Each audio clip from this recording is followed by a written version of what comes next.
To J news. ముందుగా headlines చూద్దాం.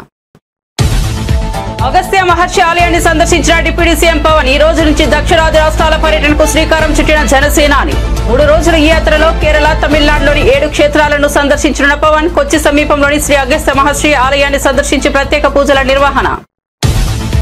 ఖమ్మం నియోజకవర్గ కార్యకర్తల ఆత్మీయ సమావేశంలో పాల్గొన్న కేటీఆర్ కాంగ్రెస్ పై ఘాటు వ్యాఖ్యలు, కాంగ్రెస్ నాయకుల గల్లాలు పట్టుకుని కొట్టే రోజులు దగ్గరలోనే ఉన్నాయని వెల్లడి.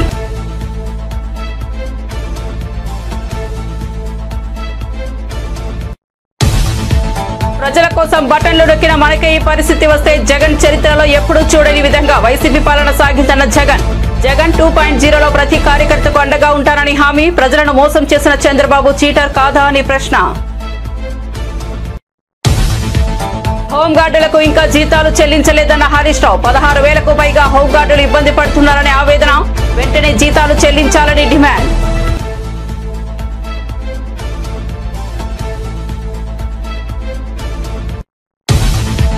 చిరంజీవి ఆ మాటలు ఏ ఉద్దేశంతో అన్నారో అన్న యాంకర్ శ్యామల. చిరంజీవి చేసిన వ్యాఖ్యలపై వైసీపీ అధికార ప్రతినిధి శ్యామల స్పందన. వారసుడంటే కొరికే అవుతాడా, కూతురు కాదా అంటూ శ్యామల వ్యాఖ్యలు. ఇటువంటి ఆలోచన ధోరణి నుంచి బయటకు రావాలని వెల్లడి. వార్త వివరాల్లోకి వెళ్తే తిరుమల లడ్డూ కల్తీ వ్యవహారంలో దోషులను అరెస్ట్ చేయడం సంతోషకరమని ఉప ముఖ్యమంత్రి జనసేన అధ్యక్షుడు పవన్ కళ్యాణ్ అన్నారు. భవిష్యత్తులో ఇటువంటి ఘటనలు పునరావృతం కాకుండా ప్రభుత్వం కట్టుదిట్టమైన చర్యలు తీసుకోవాలని సూచించారు. భక్తుల మనోభావాలను కాపాడాల్సిన బాధ్యత అందరిపై ఉందని, ఆలయ పరిరక్షణపై రాజీ పడలేమని పేర్కొన్నారు. దక్షిణ భారతదేశంలోని ఆలయాల సందర్శన పూర్తిగా వ్యక్తిగత విషయమని ఆయన స్పష్టం చేశారు. కేరళలోని శ్రీ అగస్త్య మహర్షి ఆలయాన్ని దర్శించిన పవన్ కళ్యాణ్ ప్రత్యేక పూజలు నిర్వహించారు. ఈ సందర్శనలో ఆయన కుమారుడు అఖిరానందన్, టీటీడీ సభ్యుడు ఆనంద్ సాయి పాల్గొన్నారు.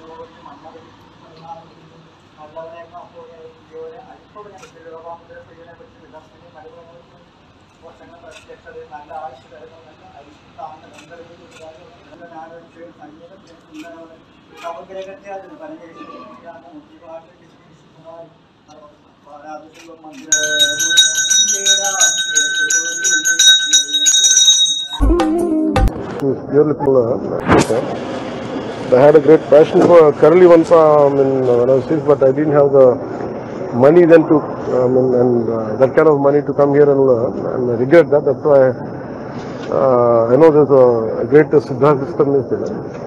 Is this purely a pilgrim visit? Yeah, it is purely pilgrimage, and coming here to Agastya Ashram, I have a lot of spinal injuries. I have a whiplash injury, and it is causing a lot of numbness and some issues are there. So I extended as a kind of to seek a medical advisor. Okay. But this is predominantly I'm going for this is the last 4.5 years I've been thinking to come to this part of Kerala and Tamil Nadu to visit all Murugan temples and Agastya Ashram and Parshrama Ashram to pay my respects and to seek blessing. Even though this is a pilgrim visit, many say that as part of a BJP South campaign for the upcoming constituent elections. Is this true? No. No. Maybe it might be read like that, but actually it is not. Okay, now I want to say that there's a Tirupati Laddu issue. Many devotees are going to Tirupati on a daily basis, and 4 of arrested by the SIT team. So, what do you want to say to the devotees that is going to Tirupati from Kerala? I said, so Lord Balaji is for the entire, every Hindu, every nook and corner of this nation in the world, and especially for from Kerala, a lot of devotees would come. And whatever happened, it is very unfortunate, and people who seek money, people should not seek money from temples and everything, but this is a sad state of affairs. And I felt personally quite bad about it, and eventually I raised my voice, and the culprits have been arrested. and we'll make sure that in future it will never occur. And take this message to AP also. YCP అధినేత జగన్ వివిధ జిల్లాల నేతలతో సమావేశమవుతున్న సంగతి తెలిసిందే. ఈ రోజు ఉమ్మడి గుంటూరు జిల్లా నేతలతో భేటీ అయ్యారు. ఈ సందర్భంగా ఆయన మాట్లాడుతూ మరోసారి ఆసక్తికర వ్యాఖ్యలు చేశారు. 2014-24 మధ్య జగన్ 1.0 ప్రభుత్వం నడిచిందని, చరిత్రలో ఎప్పుడు చూడని విధంగా వైసీపీ పాలన సాగిందని, లంచాలకు తావు లేకుండా 2.71 లక్షల కోట్ల నేరుగా లబ్ధిదారుల అకౌంట్లోకి వేశామని తెలిపారు. జగన్ 2.0లో ప్రతి కార్యకర్తకు తోడుగా ఉంటామని, ప్రతి కార్యకర్త ఇంటికి పెద్దన్నగా అండగా ఉంటానని జగన్ చెప్పారు. మరో 25 నుంచి 30 ఏళ్లు తాను రాజకీయాల్లో ఉంటానని తెలిపారు. వైసీపీ పాలనలో 2 ఏళ్లు కోవిడ్ ఉందని, అందుకే కార్యకర్తలకు చేయాల్సింది చేయలేకపోయామని చెప్పారు. నిజంగా ఈ ఒక్కొక్క కార్పొరేషన్లో వీళ్ళకున్న బలం ఎంత అని చెప్పి చూస్తే, తిరుపతి కార్పొరేషన్లో 49 ఉంటే 48 వైఎస్ఆర్సీపీ గెలిచింది. తెలుగుదేశం పార్టీ 1. ఆ 1 గెలిచిన చోట డిప్యూటీ మేయర్ వాళ్ళ మనిషి అని చెప్పి వాళ్ళు చాలా ఏదో గొప్ప కార్యము ఘనకార్యము చేసినట్టుగా వాళ్ళు చెప్పుకుంటా ఉన్నారు. వైఎస్ఆర్సీపీ కార్పొరేటర్లు ప్రయాణం చేస్తూ ఉన్న బస్సును పోలీసుల ద్వారా వీళ్ళే అడ్డుకుంటారు. పోలీసుల ఆధ్వర్యంలో వీళ్ళే దాంట్లో ఉన్న కార్పొరేటర్లను కిడ్నాప్ చేస్తారు. మళ్ళీ వీళ్ళే ఎన్నికల్లో మేమే గెలిచాము అని చెప్పి డిప్యూటీ మేయర్లుగా మావాడే గెలిచాడు అని చెప్పుకునే కార్యక్రమం. ఆ కార్పొరేటర్లు పాపం వచ్చిన తర్వాత వాళ్ళు చెప్పిన గాథలు మీడియా సమక్షంలో మనం అంతా కూడా చూసాం. ఇదే మాదిరిగా ఏలూరు కార్పొరేషన్ 50 డివిజన్ ఉంటే అందులో 47 వైఎస్ఆర్సీపీ, తెలుగుదేశంకి వచ్చింది 3. నెల్లూరు కార్పొరేషన్ 54 డివిజన్ ఉంటే 54 వైఎస్ఆర్సీపీని. హిందూపురం మున్సిపాలిటీ బాలకృష్ణ కనిపిస్తాడు, చంద్రబాబు నాయుడు బాగుమడిది, ఆయన ఏదో ఘనకార్యంగా చెప్తాడు. 38 డివిజన్లు ఉంటే వైఎస్ఆర్సీపీకి 29 డివిజన్లు వచ్చినాయి.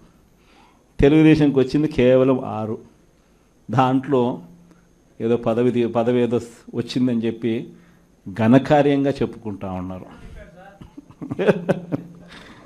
పాలకొండలో 20 ఉంటే 17 వైఎస్ఆర్ కాంగ్రెస్ పార్టీ, 3 టీడీపీ. అక్కడేమో వైఎస్ఆర్ కాంగ్రెస్ పార్టీ వాళ్ళు ఎవరిని కూడా వీళ్ళు ఒక్కరిని కూడా లాగలేకపోయారు. సో వెంటనే ఏం చేశారు? Post phone. తుని 30 ఉంటే 30కి 30 వైఎస్ఆర్సీపీ. తెలుగుదేశం పార్టీకి ఒక్కడు కూడా లేడు. ఆడ కూడా ఉద్రిక్తత పరిస్థితుల మధ్య ఎలక్షన్ పోస్ట్ పోన్ అంట. పిడుగురాళ్ళ మున్సిపాలిటీ 33 వైఎస్ఆర్సీపీని, ఈడ కూడా election post phone. Nuzvid municipality 25, 32 ఉంటే 25 వైఎస్ఆర్సీపీ, 7 టీడీపీ. బుచ్చిరెడ్డిపాలెం 20 ఉంటే వైఎస్ఆర్సీపీకి 18, టీడీపీకి 2. నందిగా మున్సిపాలిటీ 20 ఉంటే వైఎస్ఆర్సీపీకి 13, టీడీపీకి 6. చివరికి గుంటూరులో కూడా 57లో 46 వైఎస్ఆర్సీపీ, టీడీపీకి 9, ఆ కూటమికి 2. దీంట్లో కూడా అవిశ్వాసం పెడతారంట, మేయర్ని దింపేస్తారంట. ఫలానా హైదరాబాద్లోని మీ సేవ కేంద్రాల్లో భారీగా రద్దీ నెలకొంది. కొత్త రేషన్ కార్డుల కోసం ప్రజలు బారులు తీరారు. బుధవారం ఉదయం నుంచే పెద్ద ఎత్తున మీ సేవ కేంద్రాలకు చేరుకున్నారు. రేషన్ కార్డుల్లో మార్పులు చేర్పులు, ఆధార్ అప్డేట్ కోసము తరలి వస్తున్నారు. జనం భారీగా వస్తుండటంతో మీ సేవ కేంద్రాలు కిక్కిరిసిపోతున్నాయి. గంటల కొద్దీ పడిగాపులు కాస్తున్నామని ప్రభుత్వం చెప్పిన రుసుం కంటే ఎక్కువగా వసూలు చేస్తున్నారని ప్రజలు ఆరోపిస్తున్నారు. రద్దీ పెరగడంతో సర్వర్లు మొరాయిస్తున్నాయని మీ సేవ నిర్వాహకులు చెబుతున్నారు.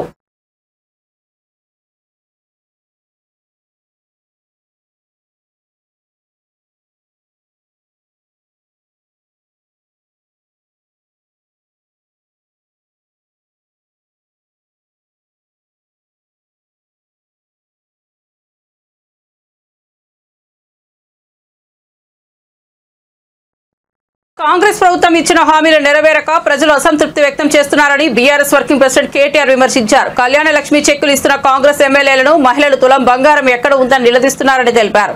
ప్రజలే గల్లా పట్టి కాంగ్రెస్ నాయకులను ప్రశ్నించే రోజులు దగ్గర పడుతున్నాయని అన్నారు. ఇప్పటికే రుణమాఫీ పూర్తిగా అమలు కాలేదని, రైతు భరోసా కేవలం 2 ఎకరాల వరకు ఇస్తామన్న మాట కూడా నెరవేర్చలేదని, ఎకరం లోపున రైతులకు సాయం అందలేదని తమకు మెసేజ్లు వస్తున్నాయని కేటీఆర్ వెల్లడించారు. కేసీఆర్ గారు 2000 ఇస్తే మేము 4000 ఇస్తాము.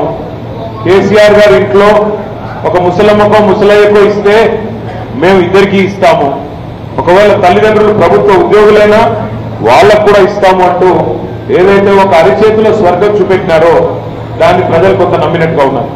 దాంతోపాటు మీ జిల్లాలో కొన్ని రాజకీయ సమీకరణల వల్ల కూడా మనకి చివరిలో కొంత నష్టం జరిగిన మాట వాస్తవం.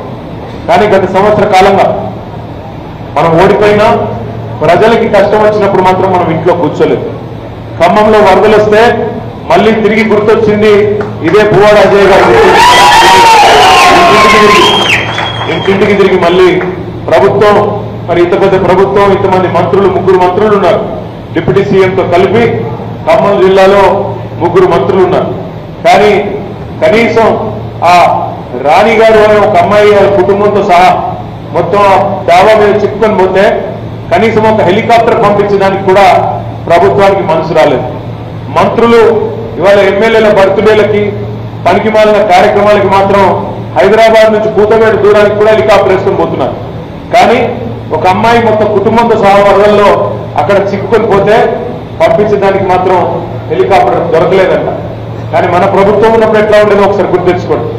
భూపాలపల్లిలో ఇంకా మంచిర్యాలలో రకరకాల ప్రాంతాల్లో వరదలు వచ్చినప్పుడు చిన్న చిన్న గ్రామాలకు, కుగ్రామాలకు కూడా మనం 1 కాదు 3, 4 హెలికాప్టర్లు పంపి అక్కడ ఉండే పశువుల కాపర్లను కానీ ఇంకో ఇతరులను కానీ కాపాడి ఒక్కొక్క ప్రాణం విలువ తెలిసిన ప్రభుత్వం కాబట్టి మనం కాపాడుకున్నాం. ఈ ప్రభుత్వం వచ్చిన తర్వాత మీ జిల్లా మంత్రులు ఖమ్మంలో వరదలు వస్తే వరదలన్నీ పోయినాక వచ్చినారు. ముఖ్యమంత్రి గారు కూడా ఓపెన్ టాప్ జీబీకి ఇట్లా ఎలక్షన్. ఏపీసీఐడి మాజీ చీఫ్ అంబేద్కర్ ఇండియా మిషన్ వ్యవస్థాపకుడు పివి సునీల్ కుమార్ మరియు కస్టోడియల్ టార్చర్ కేసులో విచారణ ఎదుర్కొంటున్న గుడివాడ తులసిబాబు మధ్య ఉన్న ఆర్థిక అనుబంధంపై మాజీ ఎంపీ రఘురామకృష్ణంరాజు సంచలన వ్యాఖ్యలు చేశారు. ఈ వ్యవహారంపై పలు ఆసక్తికర అంశాలను మీడియా ముందు వెల్లడి చేస్తూ వీరి మధ్య ఆర్థిక లావాదేవీలు ఏ విధంగా ఉన్నాయో ప్రశ్నించారు. ఈ వ్యవహారంపై ప్రభుత్వం సమగ్ర దర్యాప్తు చేయాలని డిమాండ్ చేశారు. ఏపీసీఐడి మాజీ చీఫ్ అంబేద్కర్ ఇండియా మిషన్ వ్యవస్థాపకుడు పివి సునీల్ కుమార్ కి మరియు నా కస్టోడియల్ టార్చర్ కేసులో విచారణ ఎదుర్కొంటున్న గుడివాడ దంగథాకోర్ తులసిబాబుకు మధ్య ఉన్న ధనానుబంధంపై రఘురామకృష్ణంరాజు మీడియాకు వివరించారు.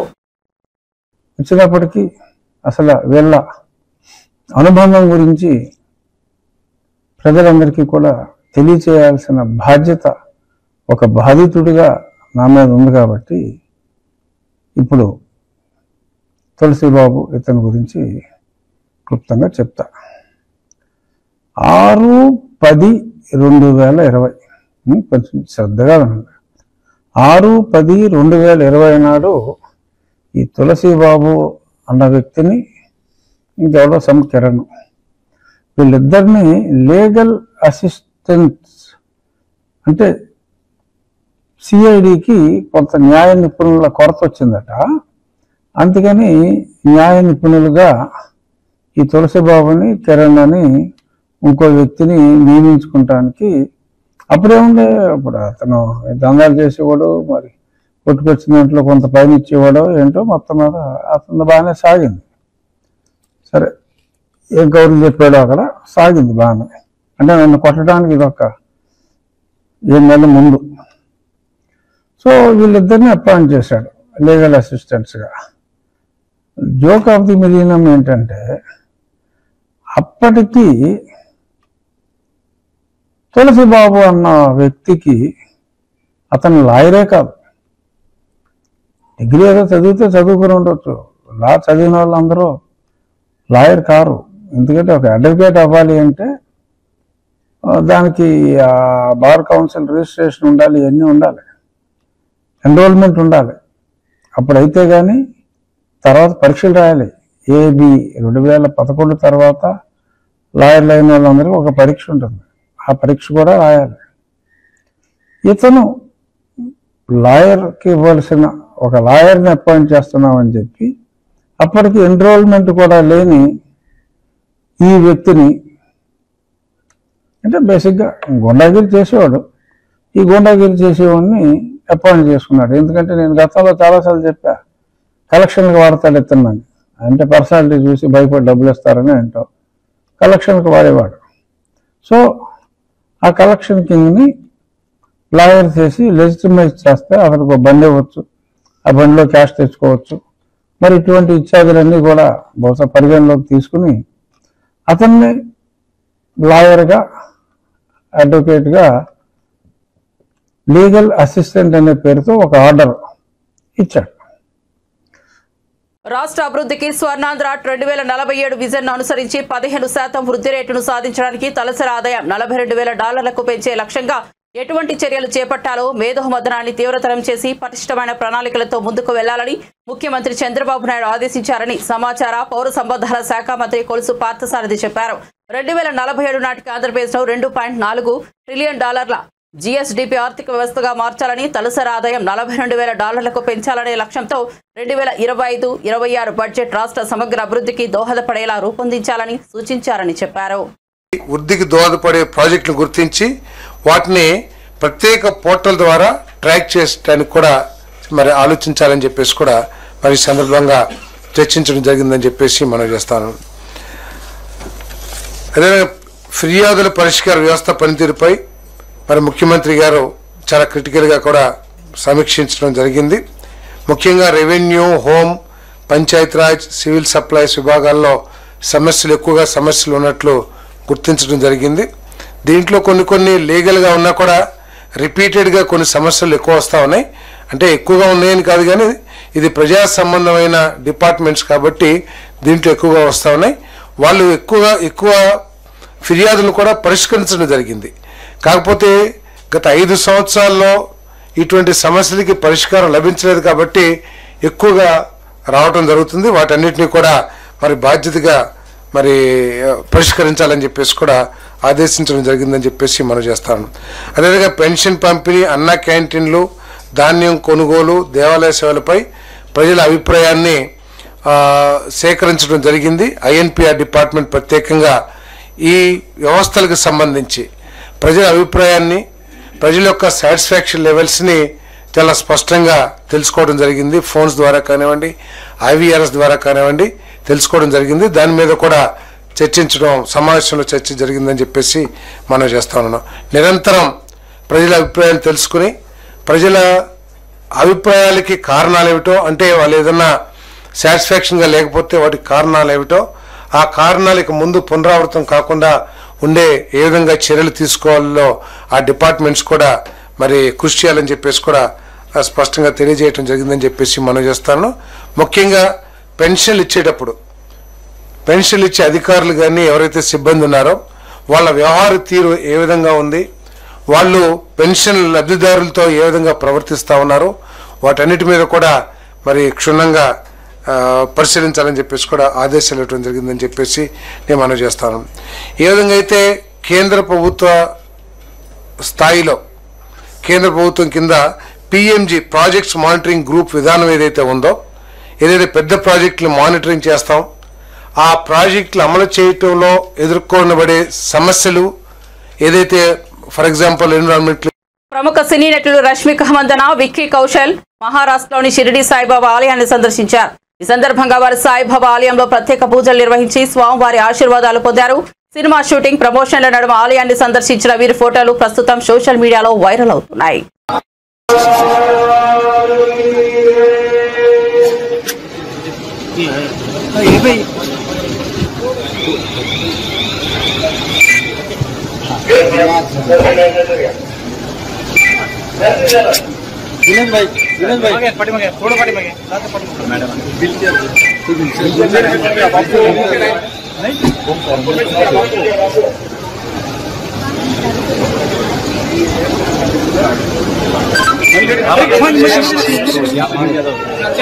चलिए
ఈ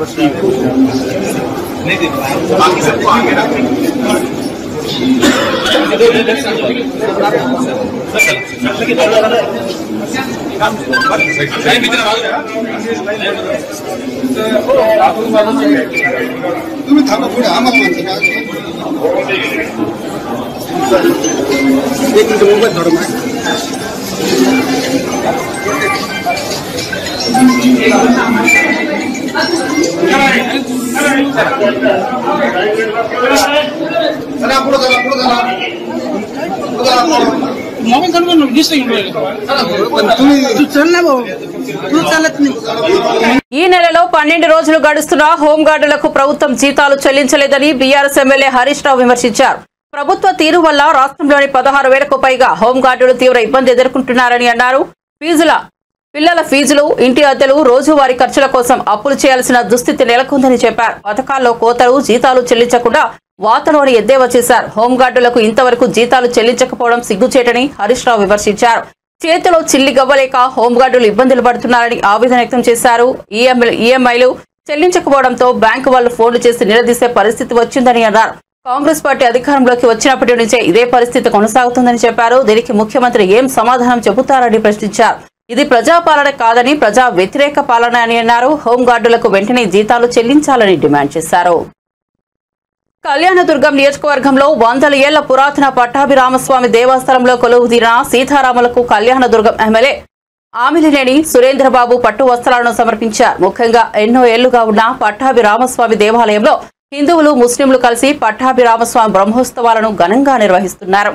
హిందూ దేవుడికి 1,00,000 పూలతో ముస్లింలు ప్రత్యేక కానుకను అందజేశారు. ఎక్కడా లేని విధంగా దేశంలో హిందువులు, ముస్లింలు కళ్యాణదుర్గంలో ఏకమయ్యారని ఎమ్మెల్యే అమిలినేని సురేంద్రబాబు పేర్కొన్నారు.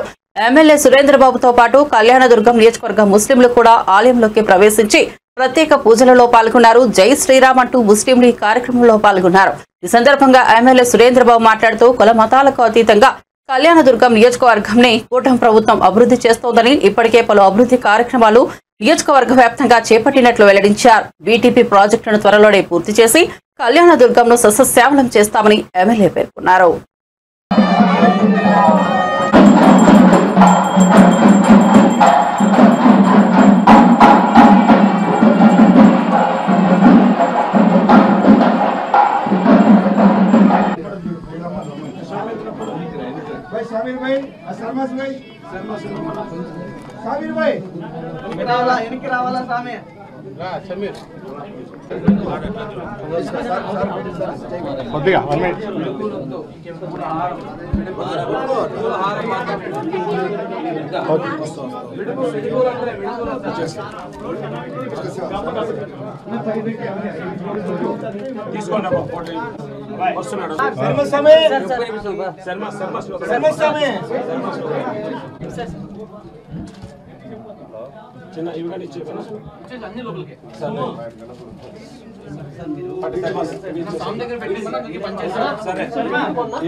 అలాగే ఈరోజు భగవంతుని కూడా ప్రార్థించాను.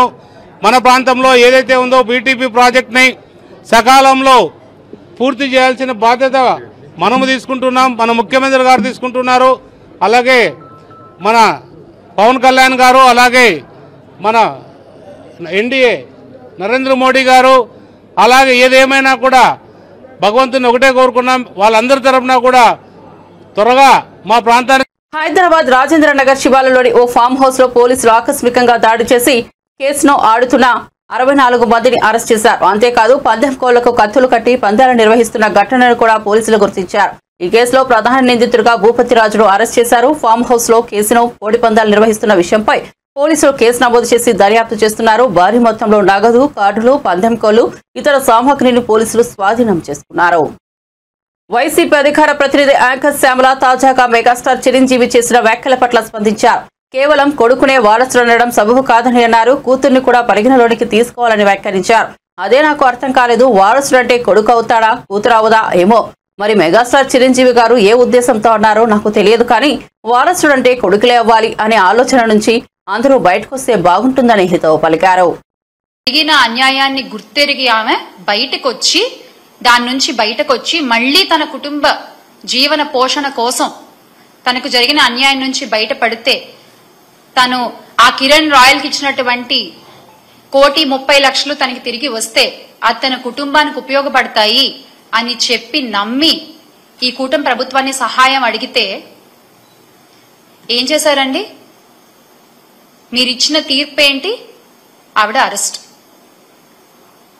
అంటే బహిరంగ సభల్లో అధికారులతో సమావేశాల్లో మీ మాటలు కోటలు దాటుతాయి.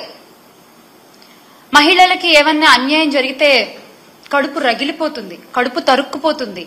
మహిళల safety is my utmost priority అని మాట్లాడినటువంటి గొంతులు ఈ రోజున ఎందుకు ఒక్క మాట కూడా మాట్లాడట్లేదు? మీ పార్టీ నాయకుడేగా. ఎందుకని? అంటే ఇవన్నీ మాటల వరకేనా? చేతల్లో ఇవేం కనబడవా? ఒక ఆవేశం అదంతా ఏమైపోయింది? ఈ రోజున ఆవేశం అంతా ఏమైపోయింది?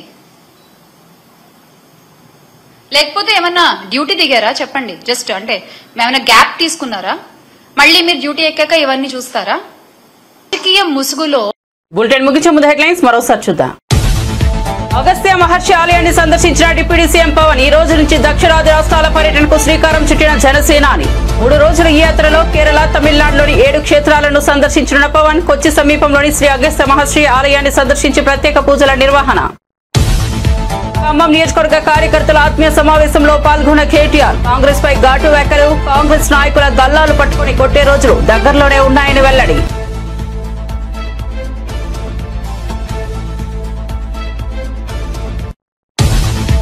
ప్రజల కోసం బటన్లు నొక్కిన మనకే ఈ పరిస్థితి వస్తే జగన్ చరిత్రలో ఎప్పుడూ చూడని విధంగా వైసీపీ పాలన సాగిందన్న జగన్.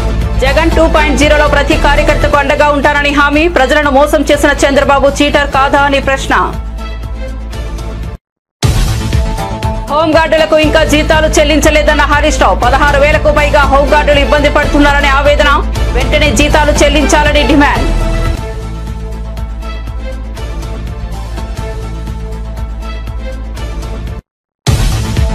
చిరంజీవి ఆ మాటలు ఏ ఉద్దేశంతో అన్నారో అన్న యాంకర్ శ్యామల. చిరంజీవి చేసిన వ్యాఖ్యలపై వైసీపీ అధికార ప్రతినిధి శ్యామల స్పందన. వారసుడంటే కొడుకే అవుతాడా, కూతురు కాదా అంటూ శ్యామల వ్యాఖ్యలు. ఇటువంటి ఆలోచన ధోరణి నుంచి బయటకు రావాలని వెల్లడి. మరిన్ని అప్డేట్స్ కోసం చూస్తూనే ఉండండి జై న్యూస్.